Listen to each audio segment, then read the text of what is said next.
기독교 역사에 있어서 이 몸을 천시하고 몸을 학대하는 그러한 움직임이 있었어요. 몸이라고 하는 것은 물질이고 고깃덩어리이기 때문에 썩어 없어지고 말 것이다. 그래서 이 육체는 무조건 악하고 영혼은 선한 것이다. 이른바 이원론입니다. 영지주의라고 하는 이단 종파가 기독교에 출몰해서 아주 심각한 영향을 미쳤어요. 그래서 이 바울이 쓴 서신을 읽어보게 되면 이 영지주의가 이 교회 안에까지 틈타서 교회를 어지럽혔던 것을 보게 됩니다. 몸을 어떻게 생각할 것인가? 몸을 중시하는 입장이 있고 또 천시하는 입장이 있어요. 몸을 너무 귀하게 여겨가지고 몸매를 가꾸고 얼굴을 가꾸는데 온갖 정성을 다하는 사람들이 많습니다. 헬스클럽을 들락거리면서 그 몸매를 아주 예쁘게 가꾸고 또 이렇게 근육이 이렇게 나오게 하고 몸을 이렇게 과시하는 사람들이 있습니다. 영어로 루키즘 그래요. 룩이라고 하는 건 본다는 말이고 외관을 이야기하는 것인데 루키즘 하면 외모지상주의 루키즘입니다. 그런가 하면 몸을 또 천시하는 그런 사람들이 있습니다. 몸을 천시할 때도 두 가지 방향이 있습니다. 첫째는 쾌락주의. 이 몸이라고 하는 것은 언젠가 소멸되고 말 것이니까 노세 젊어서 노세, 힘있고 건강하고 젊었을 때 마음껏 몸을 놀려서 최대한 쾌락을 증진시켜야 한다. 그 헬라 철학에 있어서 에피큐로스 학파라고 하는 그런 학파가 바로 쾌락주의의 대표적인 사조입니다. 그런가 하면 또 금욕주의적으로 이 육체를 천시하는 방향도 있습니다. 영혼을 정화시키기 위해서는 육체를 고달프게 해야 된다. 육체를 학대해야 된다. 육체를 고난을 많이 겪게 해야 된다. 그래서 중세 수도원의 토굴 속에 들어가서 제대로 먹지도 못하고 피골이 상접한 그런 사람들이 있었어요. 용모지상주의, 쾌락주의, 금욕주의 다 기독교가 생각하는 몸관과는 상관이 없어요. 오늘 봉독한 고린도전서 6장 12절로부터 20절까지 바울 사도는 그리스도인은 몸을 어떻게 봐야 하는가, 이 몸의 신학, 몸관을 아주 정교한 논리로 제시하고 있습니다. 한마디로 얘기하면 우리 몸은 아주 신성한 것입니다. 하나님의 성령이 거하시는 성전이 우리 몸이라는 거예요. 성전은 거룩하죠. 성전은 하나님이 임재하시는 장소예요. 하나님의 영이 우리 몸에 거하시기 때문에 우리는 몸을 아주 귀하게 여겨야 됩니다. 예수님이 몸을 귀하게 여기셨기 때문에 인간의 몸을 입고 오셨어요. 예수님의 성육신, 인카네이션, 이 성육신이야말로 그리스도인의 몸을 어떻게 생각해야 되는가, 이걸 보여주는 아주 대표적인 모범이라고 볼 수 있어요. 무엇보다도 앞으로 이제 고린도전서 15장에 바울 사도께서 그 부활에 대한 말씀 우리에게 들려주실 거예요. 정말 대단한 말씀이 부활장입니다. 고린도전서 15장. 근데 바울은 몸의 부활을 이야기하는 거예요. 그리스인 헬라인들도 영혼 불멸설을 믿었거든요. 육체라고 하는 건 허스크, 껍데기다, 껍질이다, 아니면 포장지다. 영혼을 이렇게 담고 있는 껍데기고 포장지인데 사람이 죽으면 영혼은 몸에서부터 빠져나와서 영혼이 죽지 않는 불멸하지만 육체는 고깃덩어리이기 때문에 소멸한다, 이런 생각을 가졌는데 바울은 우리 영혼뿐만 아니라 육체도 부활한다, 몸의 부활을 얘기하는 거예요. 기독교의 부활은 정신의 부활, 영혼의 부활이 아니라 몸의 부활. 그래서 이 몸을 소중하게 여겨야 돼요. 성령께서 내주하시는, 거처하시는 집이 우리 몸인데 여름에 날씨가 더우니까 성령께서 한 달간 여름방학 나가야 되겠다, 일주일간 휴가 떠나야 되겠다. 성령님 그렇게 안 하신단 말이죠. 성령 하나님이 24시간 우리 몸에 내주하시기 때문에 우리는 몸을 귀하게 거룩하게 잘 관리하는 하나님의 자녀들이 되어야 할 것입니다. 고린도전서 5장 6장은 음행에 관한 바울 말씀입니다. 이제 오늘 음행에 관해서 마지막 결론을 우리에게 주시는데, 이 고린도라고 한 도시는 상업도시, 무역도시, 아주 위치가 좋습니다. 항구도시. 이제 유럽에서 어디 여행을 하려고 그러면 고린도를 거치지 않고는 여행할 수 없는 곳입니다. 수많은 외국 사람들이 들락거리고 100년 동안 방치되어 있다가 이제 이 100년 만에 로마와 똑같은 대단한 도시를 만든다고 하니까 지중해 연안에 살던 외국인들이 벼락 출세를 꿈꾸고 물밀듯 밀려왔던 곳이 바로 고린도예요. 저희 서지방에서 그 고린도 성지순례를 갔을 때 박물관을 가보니까 2000년 전인데도 그 성과 관련된 그런 많은 유물들이 거기에 있는 것을 보고 깜짝 놀랐습니다. 그래서 고린도인들처럼 행한다, 이 말이 음행을 한다, 이 말과 동의어가 됐다는 거예요. 2000년 전 항구 도시인 고린도에서 유흥업, 육악, 공창제도, 이건 합법적이었어요. 언제든지 성욕이 발동하면 유흥업소에 들어가서 이 몸을 이게 썩는 일이 전혀 이게 죄가 아닌 그런 합법적인 시대였단 말이죠. 그런데 문제는 세상에서 이렇게 살던 사람들이 교회 안에 들어와서도 여전히 창기를 찾아가서 몸을 합하는 그런 일이 있었다는 거예요. 바로 이런 이들을 향하여서 바울이 우리의 몸을 어떻게 다뤄야 되는가? 몸의 신학, 몸관을 우리에게 가르쳐 주는 거예요. 한마디로 얘기하면 현재의 몸은 미래에 부활할 몸과 연속선상에 있기 때문에 이 현재의 몸이 장차 신령한 몸으로 변형돼서 부활할 몸이기 때문에 이 몸을 하나님의 영을 모신 성전처럼 잘 거룩하게 보관해야 된다. 이게 바울의 생각입니다. 부활하시기 전에 예수님의 몸과 부활하신 후에 예수님 몸은 연속성과 불연속성이 있어요. 처음에 제자들이 몰라봤습니다. 또 갑자기 식사 자리에서 순식간에 사라지셨어요. 이제 바울이 15장에서 말씀하겠지만 이 부활의 몸은 영체, spiritual body, 영적인 몸, 이게 말이 안 돼요. 영이면 영이고 육체면 육체지, 영적인 몸, 이게 모순어법이에요. 서로 말이 안 되는 얘기예요. 그러나 바울은 그 얘기를 하거든요. 씨앗이 떨어져 가지고 심겨져 가지고 그것이 열매를 맺는데 씨앗과 열매는 분명히 연속성이 있죠. 하지만 불연속성도 있어요. 그 신비를 우리가 다 말로 해결할 수 없겠지만, 그런데 전혀 다른 영체 신령한 몸으로 변형이 됐지만 제자들이 손에 박힌 못자국, 옆구리 창자국을 확인하면서 예수님이십니다 고백하잖아요. 분명히 부활 전에 예수님 몸과 연결이 되어 있다는 말이죠. 우리의 현재 몸도 이게 고깃덩어리고 물질이기 때문에 우리 죽으면 이 흙으로 돌아가 소멸되는 덧없는 몸이 아니라 이 몸이 장차 그리스도와 더불어 신령한 몸으로 부활할 몸이기 때문에 이 몸을 창기하고 합해서는 안 된다. 이게 바울의 생각이란 말이죠.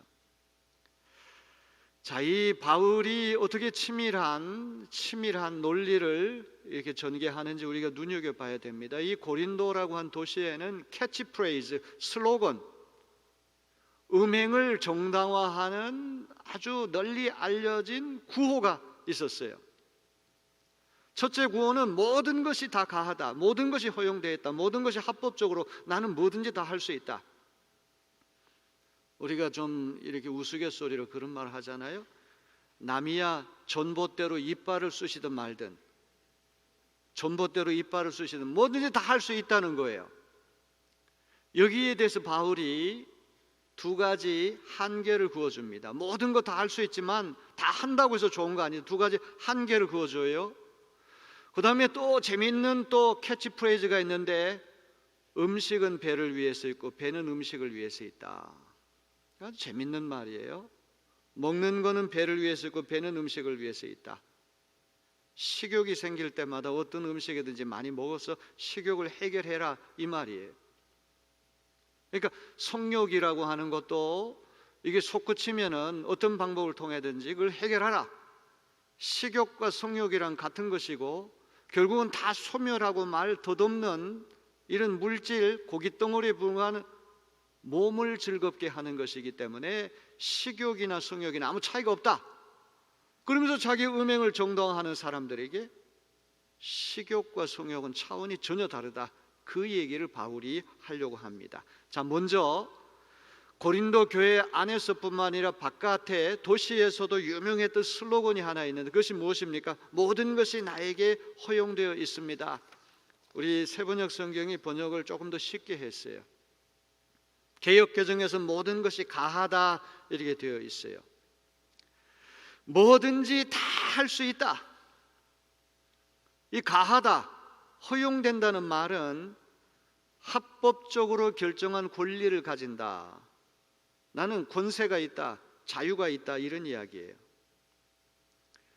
무엇보다도 우리 그리스도는 그리스도 예수 안에서 자유를 얻은 사람입니다. 모든 것도 할 수 있죠. 하지만 자유와 방종은 다르다고 하는 것을 기억해야 됩니다. 자유의 절제와 책임이 수반되지 않을 때 그 자유는 방종이 되고 마는 것이죠. 그래서 모든 것이 허용됩니다, 모든 거 할 수 있습니다, 이런 슬로건을 가진 사람들에게 바울은 첫 번째 한계를 그어주는데, 모든 거 다 할 수 있다고 해서 그 모든 것이 다 유익이 되는 것은 아니다 이렇게 이야기를 합니다. 아주 중요한 말입니다. 이거는 음행 문제뿐만 아니라 우리가 어떤 행동을 하게 될 때 이건 내 자유니까 뭐든지 다 할 수 있다, 이 자유만 가지고 생각할 것이 아니라 그 행위가 나 자신은 물론이고 가정과 이웃에게 유익을 주는 것이냐, 선익을 끼치는 것이냐, 건덕을 세우는 것이냐, 그것을 먼저 묻는 지혜가 우리에게 있어야 합니다. 여러분, 술이나 담배 다 할 수 있죠. 그러나 술을 자꾸 마시다 보면은 그 술과 자유가 우리 건강을 해칠 수가 있어요. 가정을 어렵게 할 수 있어요. 이웃에게 피해를 줄 수가 있는 것이죠. 포르노라고 하는 것, 이것도 몰래 다 볼 수가 있지만 이 포르노를 보는 이 자유라고 하는 것이 유익이 되는 것은 아니란 말이죠. 모든 것이 다 가능하고 모든 것이 허용되지만 모든 것이 유익이 되는 것은 아니다. 참으로 우리가 새겨들어야 할 말씀이 아닌가 싶습니다. 우리는 나의 행위가 이게 법적으로 정당하냐, 이게 허용되느냐, 그걸 묻기 이전에 이 행위 자체가 선한 것이냐, 나 자신은 물론이고 가정과 이웃에게 선익을 끼칠 수 있느냐, 건덕을 세울 수 있느냐, 이것을 먼저 묻는 지혜가 있어야 하겠습니다.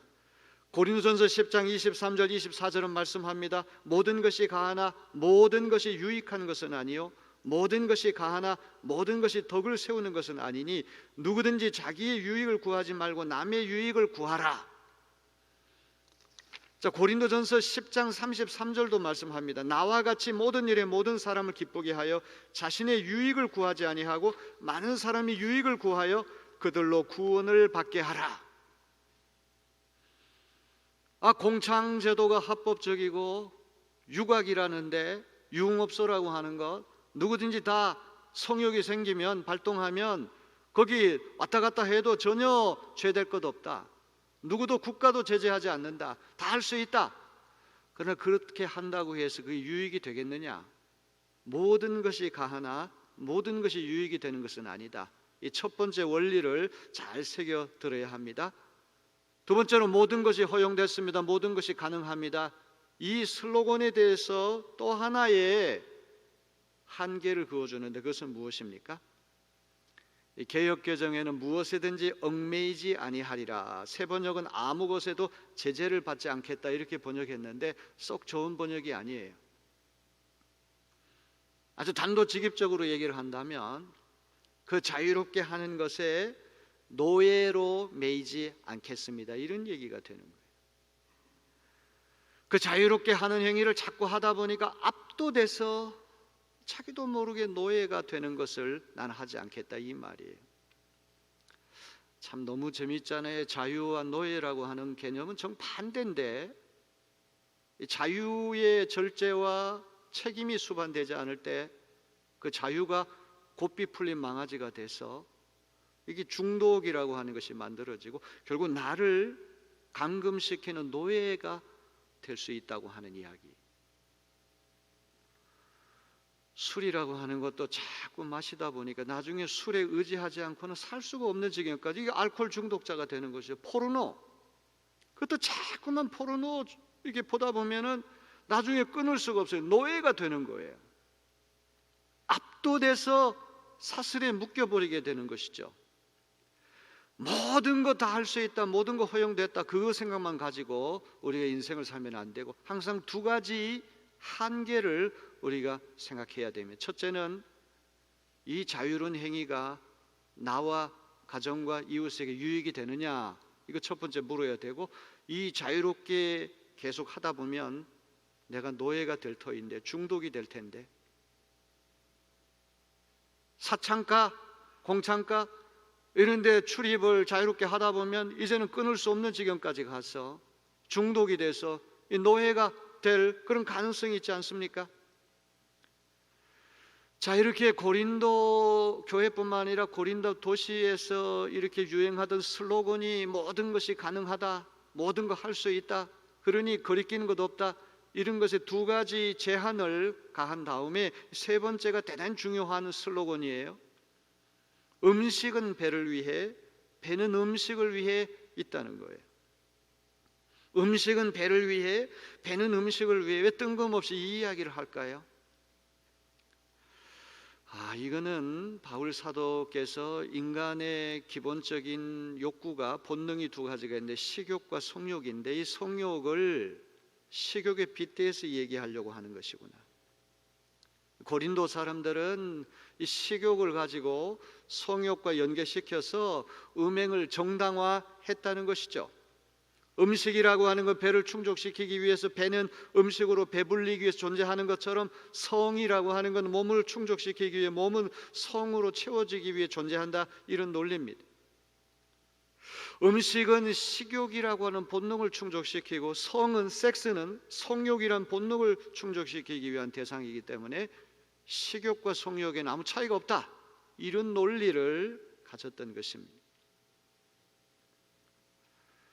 자, 그런데 바울 사도는 식욕과 성욕은 차원이 전혀 다르다. 식욕은 순간적이고 육체적이고 덧없이 지나가는 것이고 하나님이 언젠가는 소멸시킬 것이지만, 성관계와 몸의 관계는 전인격적이고 영속적인 관계다, 이걸 얘기하는 거예요. 하나님이 우리에게 주신 선물 가운데 성보다 더 찬란하고 황홀한 것이 어디 있습니까? 너무나 귀한 것이죠. 인간이 느낄 수 있는 최고의 기쁨이 거기에 있는 것이에요. 이건 진실로 사랑하기 때문에 인격과 인격, 영혼과 영혼이 교합돼요. 몸만이 부딪히는 게 아니에요. 우리가 전인격, 우리의 영과 혼과 육이 다 연합되는 것이 이 성이라고 하는 것인데, 이 식욕은 단순히 배가 고프니까 어떤 음식으로 배를 불리고 채우기 위한 일시적이고 육체적이고, 배는, 음식은 하나님 다 패하신다, 다 소멸되고 말 것이다. 그러나 이 몸이라고 하는 건 그게 아니란 말이에요. 여기 이 몸이라고 하는 말, 소마라고 하는 말인데 굉장히 중요한 개념이에요. 사실 오늘 말씀에서 제일 중요한 개념이 소마라고 하는 개념하고 포르네이아라고 하는 개념이에요. 이 포르네이아는 음행인데, 이 포르네이아라고 하는 그리스 말에서부터 포르노라고 하는 말이 나왔거든요. 소마는 어떤 우리 영혼에 반하는 어떤 우리 인격의 일부분이 아니라, 바울이 이야기하는 소마는 현재도 몸이지만 장차 부활할 때 신령한 몸으로 변형될 전인격, 그냥 어떤 고깃덩어리, 물체가 아니라 어떤 몸의 형태를 지닌 우리 인격 전체를 소마라고 얘기를 하는 거예요. 그러니까 음식으로 배를 채우는 그런 차원하고 어떤 남녀가 성적으로 교합하는 차원은 달라요. 음식으로 배를 채우는 건 육체적이고 찰나적이고 일시적이고 소멸되고 말 것이지만, 성관계라고는 소마, 이것은 현재뿐만 아니라 미래에도 신령한 몸으로 변형될 그 몸과 연계된 것이기 때문에 이건 전인격적이고, 이거는 더 고상하고, 이거는 영속적인 가치를 지닌다. 이것이 바울의 생각이라는 것이죠. 자, 그래서 6장 13절을 한번 다시 볼까요? 음식은 배를 위한 것이고 배는 음식을 위한 것입니다. 그러나 하나님께서 이것도 저것도 다 없애버리실 거예요. 음식도 없애시고 배도 없애실 것입니다. 몸은 음행을 위하여 있는 것이 아니라 주님을 위하여 있는 것이며 주님은 몸을 위하여 계십니다. 배가 고플 때 음식으로 배를 채우는 거, 그냥 육체적인 허기를 메우기 위해서 잠시 덧없이 지나가는 것이고, 하나님 궁극적으로 음식과 배는 다 멸하시지만 성관계를 가는 우리 몸이라고 하는 것은, 이거는 영속적으로 신령한 몸으로 부활될 소마기 때문에 몸은 포르네이아, 음행을 위해 있는 것이 아니라 주님을 위해 있는 것이며 주님은 몸을 위해서 있다는 것이죠. 한마디로 음행과 몸의 관계는 음식과 배의 관계와는 전혀 다르다는 것이죠. 몸은 음행을 위해 있는 것이 아니라 주님을 위해 있는 것이고, 거꾸로 주님은 몸을 위해 있다는 것이죠. 음식과 배는 언젠가 덧없이 소멸되고 말겠지만 몸은, 소마는 장차 신령한 몸으로 변형될 몸이기 때문에 영속적인 가치가 있다고 하는 그런 이야기입니다. 자, 14절은 자연스럽게 부활 이야기를 합니다. 우리 14절을 다 같이 볼까요? 하나님께서 주님을 살리셨으니 그의 권능으로 우리도 살리실 것입니다.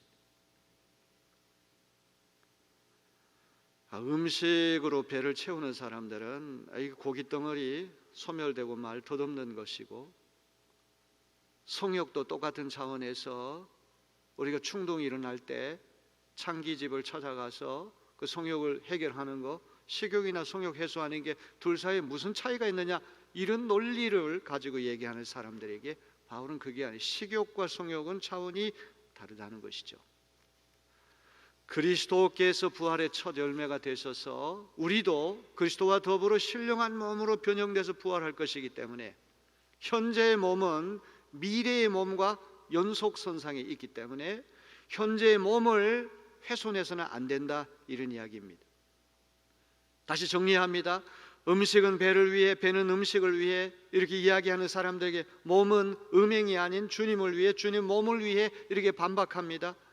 하나님께서 음식과 배를 폐하실 것이면 소멸될 것입니다. 이 얘기에 대해서 예수님을 다시 살리신 하나님께서 우리의 몸을 살리실 것입니다.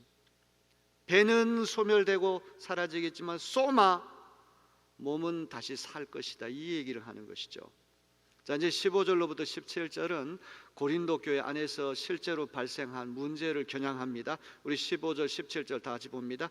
여러분의 몸이 그리스도의 지체라는 것을 알지 못합니까? 그런데 내가 그리스도의 지체를 떼어다가 창녀의 지체를 만들 수 있겠습니까? 그럴 수 없습니다. 창녀와 합하는 사람은 그와 한 몸이 된다는 것을 알지 못합니까? 두 사람이 한 몸이 될 것이다 하신 말씀이 있습니다. 그러나 주님과 합하는 사람은 그와 한 영이 됩니다. 창세기 2장 24절에 보니까 남자와 여자가 결혼해서 연합하면 한 몸이 된다. 따로 떨어져 있던 두 몸이 하나로 결합되는 것이 결혼이다. 창세기 그렇게 말씀하는데 이 말씀을 인용했어요. 그리스도 예수를 믿어서 그분과 결합하게 되면 단순히 육체를 뛰어넘어서 영적으로 주님과 한 몸이 되게 되는 거예요. 이렇게 우리 몸은 그리스도의 지체, 지체라고 하는 말은 사지, 팔, 다리, 우리 몸의 신체 기관을 얘기하는 것인데, 고린도서 12장에 가면 한 몸과 다양한 지체 비유를 얘기하잖아요. 코, 귀, 입, 다양한 지체 이야기하는, 우리는 거룩한 그리스도의 몸의 일부분이 됐어요. 그런데 창기와 합한다는 얘기는 이 거룩한 몸의, 그리스도의 몸의 지체를 떼어다가 창기에게도 갖다 붙이는 꼴이다, 이 얘기를 지금 하려고 하는 것이죠. 자, 이제 18절 말씀은 지금까지 신학적인 진술을 바탕으로 윤리적인 명령을 내려요. 바울 서신 항상 교리와 윤리가 같이 가요. 교리라고 하는 것은 직설법적이에요. 이러이러하다, 진리를 얘기하는 거죠. 그런 다음 이러하니 이렇게 행하라. 그냥 무조건적으로 행하라는 게 아닙니다. 이러하니 이렇게 행하라.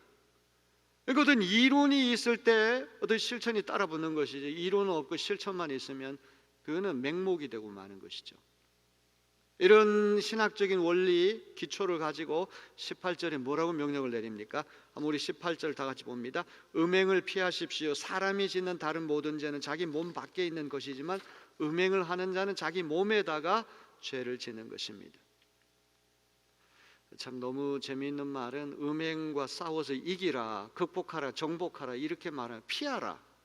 피하라고 하는 말은 헬라 말로 퓨게테라고 하는 말. 이 퓨게테라고 하는 말의 뜻은 keep running from something. 무엇으로부터 계속해서 도망치라 이런 뜻이에요. 조금 도망가다가 뒤돌아보고 다시 돌아오고 이게 아니라 계속 도망치라는, 피하라. 유혹받는 현장에서 음행이라고 하는 것은 내 자제력이 얼마 정도 되나, 내가 어느 정도 인격을 가졌느냐, 내 절제력이 얼마 되느냐, 그걸 한번 테스트해보는 장소가 아니에요. 논쟁을 하거나 논리적으로 설득해가지고 이길 수 있는 문제가 아니라 정욕이 휙 불일 듯, 순식간에 불이 타붙듯이 휙 일어날 수 있는 거기 때문에 36개 줄행랑 도망치는 게 상책이다. 이게 바울의 생각이에요. 창세기 39장에 보면 요셉, 그 요셉의 인격이라고 하는 것은 우리가 따를 수 없는 참으로 고매한 도덕성과 인격성을 가진 사람인데, 보디발 장군의 아내가 유혹하니까 도망가잖아요. 겉옷을 빼앗기고 도망치잖아요. 피하라. 음행을 싸워서 이길 문제가 아니라 피해야 할 문제라는 것이죠. 그래서 너무나 흥미롭게도 다른 모든 악행은 몸 바깥에서 죄를 짓는 건데 음행은 자기 몸에다가 죄를 짓는 것이다. 이거 참 굉장히 논란이 많은, 해석하기 어려운 그런 구절로 유명합니다. 쉽게 얘기하면 뭐 도적질이라든지 다른 모든 악행이라고 하는 것은 우리 몸하고 상관없이 바깥으로 이렇게 나가는 죄지만,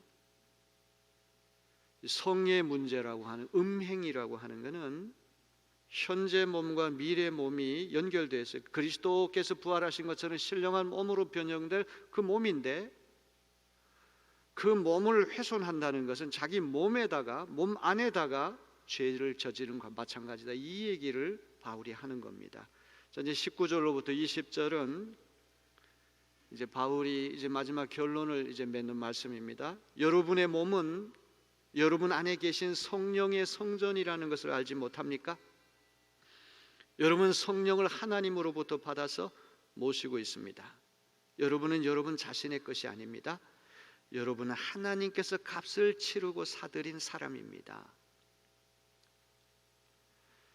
우리 몸이 하나님의 성령이 거주하시는 성전이다. 이게 첫 번째고, 두 번째는 그냥 몸이 아니라 하나님이 십자가에서 예수 그리스도를 엄청난 희생을 치르고 값을 치르고 사주신 엄청난 비싼 몸이 우리의 몸이라는, 600만 불의 사나이 그 정도가 아니라 하나밖에 없는 독생자 예수님께서 희생하셔서 값을 치르고 사신 몸이니까 이 몸이 얼마나 귀하고 얼마나 대단한 몸인가를 여러분 생각해 보셔야 돼요.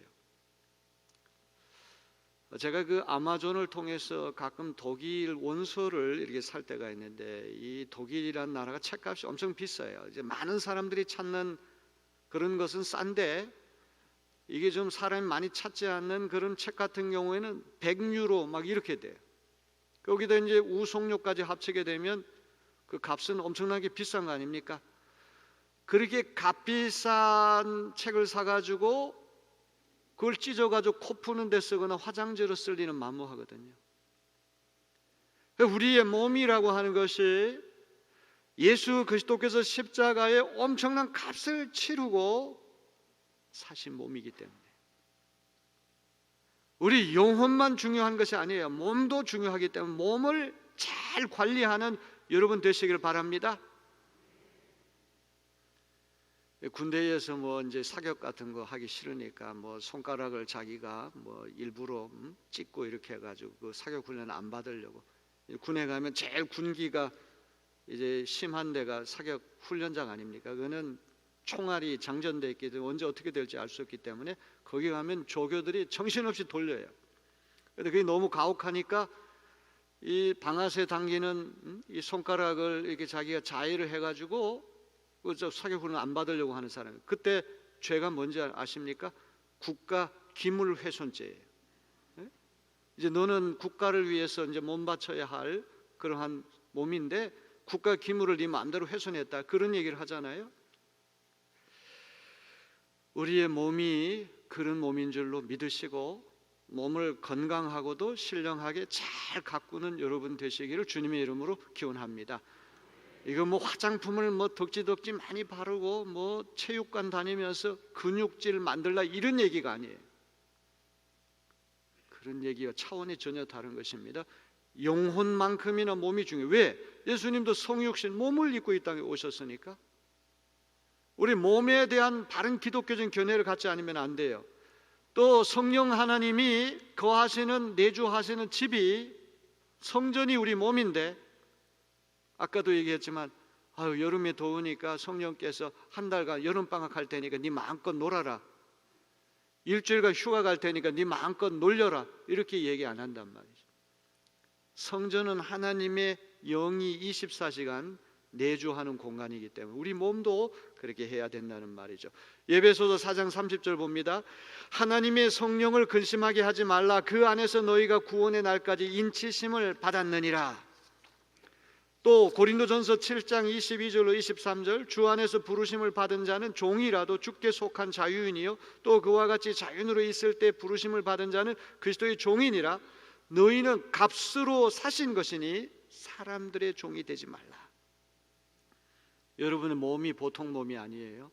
하나밖에 없는 독생자를 희생하고 값을 치르고 사신 그런 몸이 우리 몸이라는 것이죠. 이제 이 음행 5장 6장 이제 마지막 포르네이아 음행에 대한 결론이 20절 후반부입니다. 그런즉 그러므로 너희 몸으로 하나님께 영광을 돌리라. 몸으로 하나님께 영광을 돌리라, 그렇게 말씀했어요.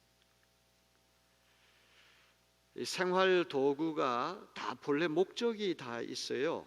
스크루 드라이버, 이 나사 돌리개 같은 거는 이제 십자형으로 되어 있든지 일자형으로 되어 있든지 나사를 이게 조이거나 풀 때 사용하는 건데, 이제 어떤 경우에는 숟가락이나 젓가락으로 심지어 칼 가지고도 나사를 조이거나 풀 때가 있어요. 조이거나 풀거나 할 수 있지만 어떻게 됩니까? 나중에는 그게 찌그러져서 모양이 흉하게 돼서 정작 숟가락으로 젓가락으로 밥 먹을 때 불편하게 될 때가 있단 말이죠. 하나님이 우리에게 주신 모든 것은 다 본래 목적이 있다는 거예요. 성의라고 하는 건 교제와 출산이라고 하는 두 가지 아주 고귀한 목적이 있어요.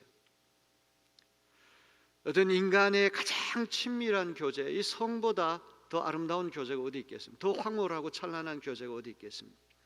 정말 사랑하는 관계일 때는 영혼과 영혼이 연합하고, 단순히 육체가 연합하는 게 마음과 마음, 전인격이 다 연합하는 것인데, 이 본래의 목적대로 쓰지 않고 다른 목적으로 이게 훼손이 되면 가장 또 일그러지기 쉬운 것이 우리 몸이 아닌가 싶습니다.